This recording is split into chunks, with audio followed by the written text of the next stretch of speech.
네, 오늘 부모님께 어떻게 마음 전하셨나요? 올해는 뵈러 가도 괜찮을까 고민하게 되는 이 상황이 참 야속하죠. 요양시설의 경우는 정부가 앞으로 면회 허용을 검토하겠다고 밝혔지만 원칙적으로는 직접 면회가 금지돼 있어서 애틋함이 더 큰 오늘입니다. 유리창 너머 부모님께 사랑과 감사를 전하기 위한 다양한 노력들, 이윤희 기자가 전해드립니다.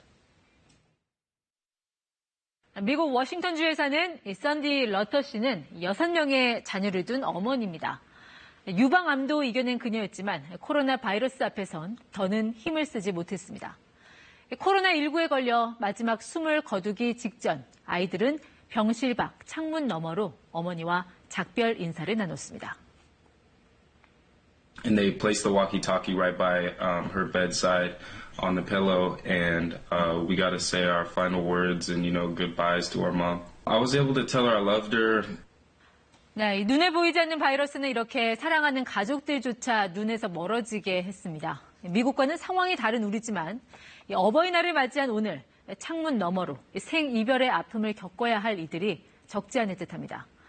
특히 요양시설에 계신 어버이와의 만남은 쉽지 않게 됐습니다. 방역 체계는 생활 속 거리 두기로 완화됐지만 정부는 요양시설의 외부인 방문을 원칙적으로 금지한다는 지침을 내렸기 때문입니다.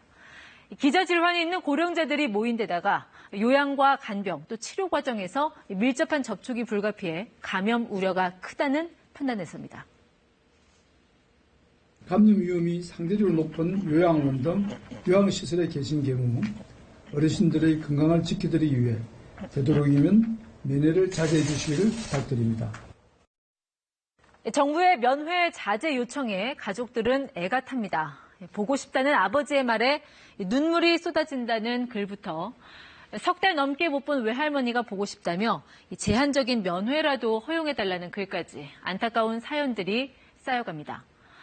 결국 요양병원들이 나섰습니다. 고육지책으로 아이디어를 짜낸 건데요. 휴대전화 영상통화로 가족들과의 만남을 주선하고 또 어르신의 건강 상태는 의료진이 직접 동영상으로 촬영해 가족들에게 전달하고 있습니다.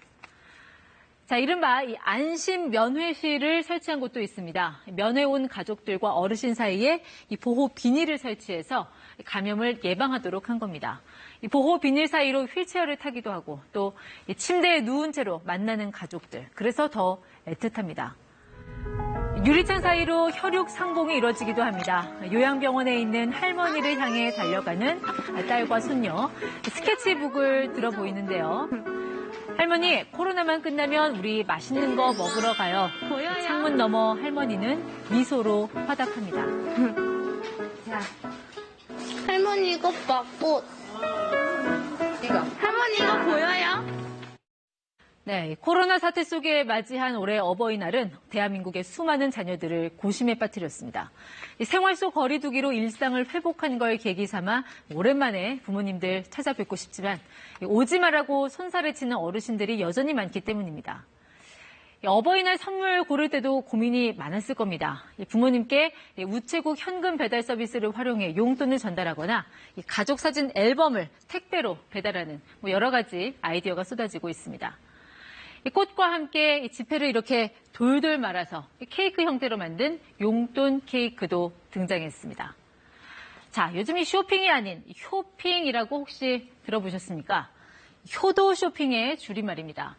코로나19로 외출이 어려워진 부모님께 인터넷을 통해서 필요한 물건을 대신 구매해드리는 일종의 온라인 대리 쇼핑인 셈입니다.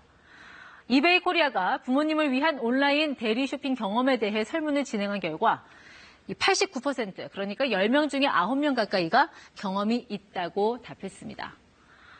이렇게 코로나19는 연로한 부모와의 대면 접촉 시간은 앗아갔지만 한편으로는 더 진한 부모 자식 간의 사랑을 확인하는 기회이기도 했습니다.